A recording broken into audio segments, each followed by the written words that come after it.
And I am trying to keep these trees a little on the short side. I don't intend to get any further up than the first or second step of this ladder when I'm picking. That's my hope anyway.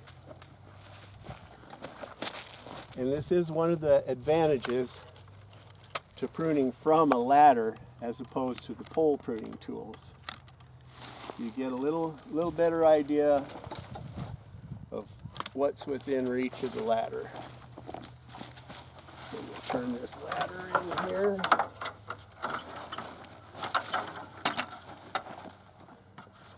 Get up here.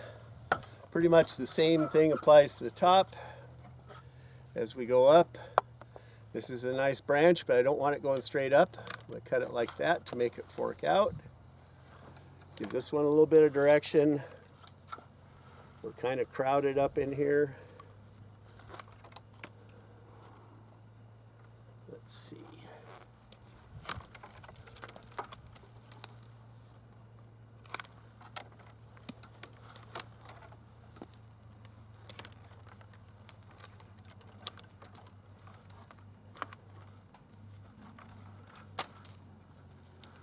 And so on around the tree.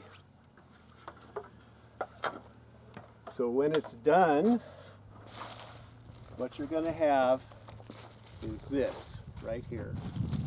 You can see how things are fairly well spaced, how we've pruned things to be horizontal for the quality of fruit, and you can see the results of previous year's pruning in these beautiful fruit-bearing branches with the nice spurs on them. So that's pretty much it for pruning apples and pears.